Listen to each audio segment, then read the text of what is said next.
The darkest corners of the web. In the hidden shadows of the internet beyond the surface we know, there lies a world so vile, so horrific, most people can't imagine it exists. But it does. And at the heart of one of its darkest operations was an unassuming man from Australia. Peter Gerard Scully. The illusion of normalcy. Peter Scully was born in Melbourne, Australia on January 13, 1963.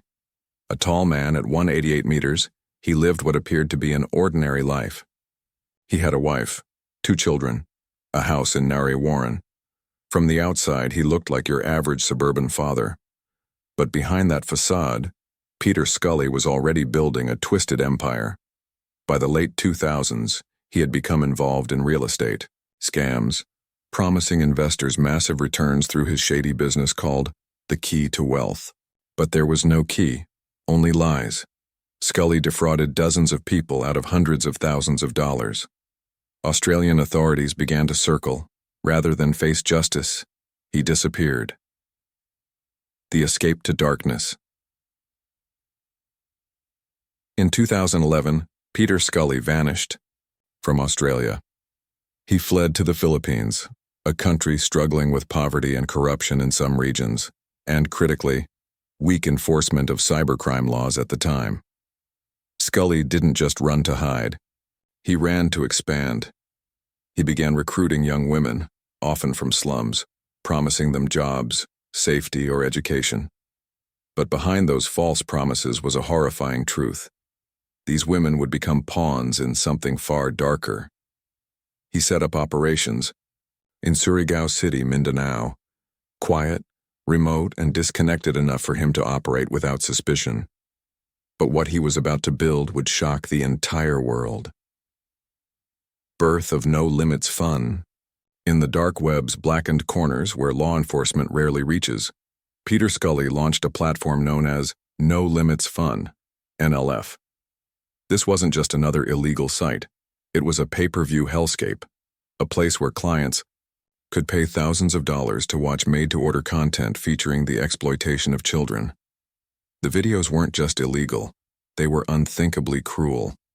Each act was recorded, edited, and uploaded for the worst audience imaginable. Viewers paid in untraceable cryptocurrencies, keeping their identities hidden. But they knew Scully's name. To them, he was a supplier of nightmares. The horror of Daisy's destruction. One video stood out. Daisy's destruction. It quickly became one of the most infamous dark web videos of all time. So notorious, in fact, that the mere mention of it sent chills through cybercrime investigators. The video featured 3 young victims, one named Daisy, subjected to horrifying abuse. The girl was not even 10 years old. Alongside him were female accomplices, including Lovely Margallo, a woman who would later be arrested and sentenced to 126 years in prison. The video was so vile that even elite investigators reportedly required psychological counseling after reviewing it. As the video spread across underground forums, so did Scully's reputation. But what he didn't know was that the walls were closing in. Buried secrets. Authorities finally received a solid lead. In 2015, a tip led police to a rental home once occupied by Scully in Surigao. There, they made a horrifying discovery. Beneath the house, the remains of a young girl were buried. She had been one of Scully's victims. Her life ended in silence and in darkness, far from help, far from justice. Until now. The race to catch Peter Scully was no longer just about abuse. It was about murder. The hunt begins. Interpol, Australian Federal Police, and the National Bureau of Investigation, Philippines, launched a full-scale manhunt. Scully moved often, using fake IDs and temporary housing to avoid being caught. But surveillance footage, witness testimonies, and digital footprints slowly built a web he couldn't escape. In February 2015, in Malaybalay City, authorities finally cornered him. The man who had orchestrated one of the darkest cybercrime networks in the world was in handcuffs. But this wasn't the end. It was just the beginning of the courtroom horrors. The trial that shook the world. The trial of Peter Scully revealed more than 60 charges, including human trafficking, rape of minors, production of illegal material, torture, and at least one confirmed murder. The evidence was so overwhelming that in 2018, he was sentenced to life imprisonment. In 2022, the court hit him with an additional 129 years for new charges related to the case. Inside the evidence, the files pulled from Peter Scully's seized laptops were more than evidence. They were a digital graveyard, folders, encrypted videos, financial logs, scripts for custom orders. Some files were named with code names.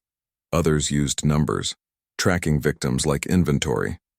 Investigators at the Philippine NBI Cybercrime Division sat in silence as they went through the footage. One agent would later say, "I've seen criminals, rapists, murderers. But this was another level. What we found was evil in its purest form." Some of the most damning content had been posted to Scully's private site. Clients from Europe, the US, Canada, the Middle East, all paying in Bitcoin to keep their tracks clean. Many of them are still unidentified to this day. The girls who escaped, but amidst the darkness, were survivors. Two girls, Liza and Clara, names changed for protection, managed to escape one of Scully's safe houses. They were barely 11 years old.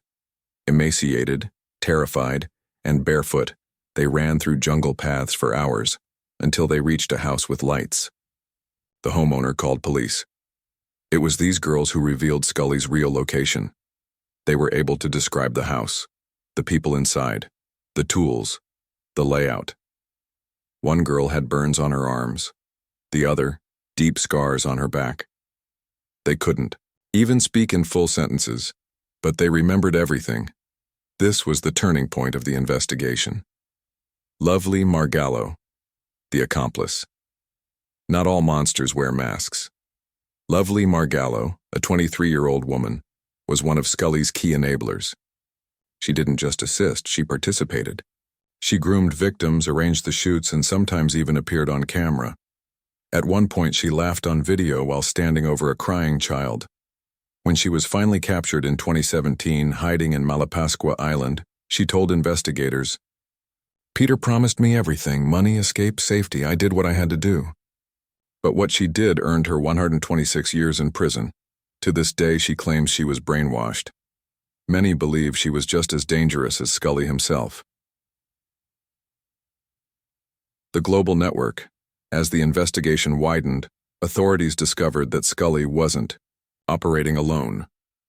Through No Limits Fun, he had built an international subscriber base, a database of hundreds of paying clients from all over the world, many using aliases and Tor routing to remain hidden. Interpol issued red notices. Child protection agencies across continents began cooperating in a way never seen before. In the IIDA, US FBI cybercrime teams were called in. In Germany and Canada, raids were conducted based on IP traces. Some clients were caught, but many still roam free, hiding in anonymity. The prisoner's life. Today, Peter Gerard Scully is alive, serving life imprisonment at the Davao Penal Colony in the Philippines. He is under constant surveillance. No electronics, no visitors except legal teams, no access to internet of any kind. His face is hated across the country. He has filed appeals, but they've been rejected, time and again. In March 2025, the Supreme Court of the Philippines reaffirmed his full life sentence and dismissed all leniency requests. The ruling stated, "The crimes committed by Peter Scully are among the most grotesque and inhuman our courts have ever encountered. Justice demands nothing less than absolute condemnation." The forgotten victims. Dozens of victims were never identified. Some were too young to speak. Others were lost in records. Runaways, orphans, street children. They were taken, used, and forgotten. The lucky ones survived. Some were placed in protective custody, given new identities, sent abroad for therapy. But many still suffer, physically and emotionally. They live with trauma most people will never understand. Is he still alive? As of 2025, Peter Scully is still alive, serving his sentence at the Davao Prison and Penal Farm in the Philippines.